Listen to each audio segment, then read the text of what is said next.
High, আমার নাম Ryan. আমি জাস্ট 2 মিনিট আপনাদের কাছে চাইছি। আপনাদের সময় আমি নষ্ট করতে চাইনি। আপনি একটু কথা শুনেন, যদি ভালো না লাগে আর কখনো দেখবেন না, ঠিক আছে? তো আমি একটা বিষয় নিয়ে কথা বলতে চাই, ঠিক আছে? খেলার বিষয় নিয়ে। তো বলছি, আপনাকে দেখেন, একটা প্লেয়ারের ছবি দিলাম। হুম, এটাকে বিরাট কোহলি। আমরা সকলেই চিনি, ছোট ছোট বাচ্চার মুখেও আছে এটাকে, না তো বিরাট কোহলি। আমি বড় হয়ে গিয়ে বিরাট কোহলি, ঠিক আছে? কিন্তু ইন্ডিয়ায় দেখেছেন কি, একটা প্লেয়ারের আর একটা ছবি দিচ্ছে, দেখেন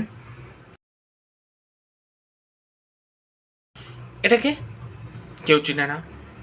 হ্যাঁ, একার জন্য চিনতে পারে মানে ব্যতিক্রম, যারা ফুটবল ভালোবাসে অন্তর থেকে। এটার নাম হচ্ছে রেয়ান।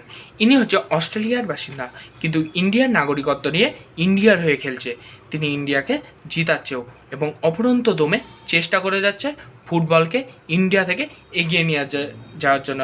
যেমনটা না সুনীল ছেত্রী করেছিল, তখন তার পাশে অত সাপোর্ট ছিল না, তাই হয়নি। কিন্তু এর পাশে আমাদের এখন সময় এসে মানে একে সাপোর্ট করা, ইন্ডিয়া থেকে ফুটবলকে জাগৃত করার, ঠিক আছে? যেমন আইপিএল কত কত লোক দেখছে, কিন্তু আইএসএল লোক দেখেছেন?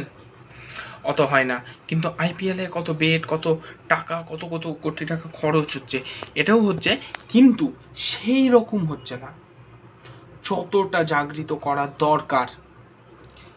আপনারা মাথায় রেখেছেন, আমার ঠিক সালটা মনে নাও 1900 কত সালে আমি 10-এ পড়েছিলাম, এটা আমি জানিও।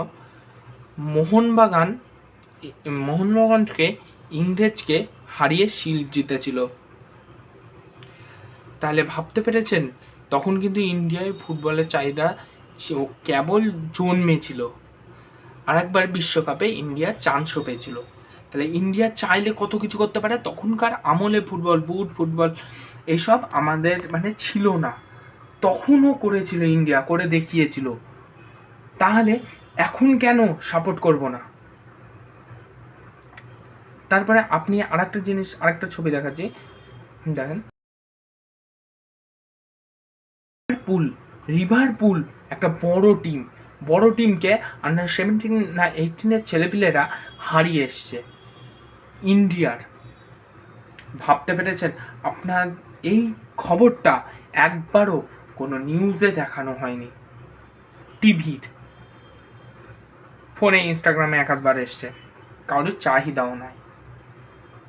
তো আমি চাইছি যেন ইন্ডিয়া থেকেও ফুটবলটা উঠুক, ফুটবলের মানে খেলাটা জাগৃত হোক। আপনারা প্লিজ সাপোর্ট করেন। আপনার